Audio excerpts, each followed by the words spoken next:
Lithium pack তৈরিতে অথবা battery related কোনো প্রজেক্ট তৈরিতে সর্বপ্রথম যে বিষয়টি জানতে হয় সেটি হলো ব্যাটারি ক্যাপাসিটি। আর এই ব্যাটারি ক্যাপাসিটি পরিমাপ করার জন্য বহুল প্রচলিত যে মডিউল রয়েছে সেগুলোর মধ্যে একটি হলো লিটোকোলা, আর একটি হলো এই ZB12 বা H56W মডেলের মডিউলটি। তো আজকে আমরা এই মডিউলটি দিয়ে একটি ব্যাটারি ক্যাপাসিটি টেস্টার তৈরি করব এবং আপনাদের দেখাবো কিভাবে একটি ব্যাটারি পূর্ণাঙ্গ রূপে টেস্ট করা যায়। তো চলুন শুরু করা যাক। এই হলো প্রয়োজনীয় কিছু কম্পোনেন্ট। এর জন্য আমি একটি বক্স তৈরি করে নিয়েছি, যেটিতে আমি সকল মডিউলগুলো ফিট করব। তো একে একে দেখতে থাকুন কিভাবে কাজটি করছি।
দেখুন প্রজেক্টটি সম্পন্ন হওয়ার পরে দেখতে ঠিক এরকম হয়েছে।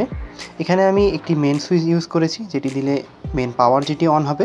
ডিসপ্লেটি আপনারা হয়তো ব্লিঙ্কিং দেখতে পাচ্ছেন, এটি আসলে ক্যামেরার কারণে, বাস্তবে এরকম নয়।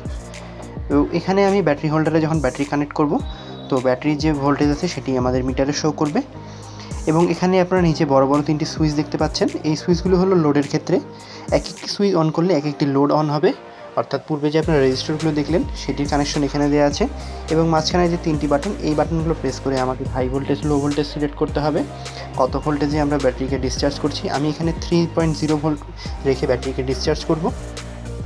তো আমি যে চালু করে দিলাম এখন আমি এখানে লোড অন করব। এটি হচ্ছে 500 এম্পিয়ার অর্থাৎ 500 মিলি এম্পিয়ার, এবং পরেরটি হচ্ছে 1.2 এম্পিয়ার এবং শেষেরটি আবার 500 মিলি এম্পিয়ার, অর্থাৎ এখানে প্রায় সর্বমোট 2.2 এম্পিয়ারে ব্যাটারিকে ডিসচার্জ করা যাবে।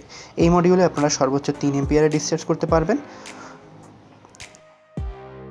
আমি এখানে পাওয়ার সোর্স হিসেবে একটি ভিতরে ইন্টারনাল ব্যাটারি ইউজ করেছি, কারণ বিদ্যুৎ চলে গেলেও যাতে এটি অন থাকে সেজন্য, এবং সেটিকে চার্জ করার জন্য আলাদা একটি টিপি 4056 মডিউল দিয়ে ব্যবহার করেছি।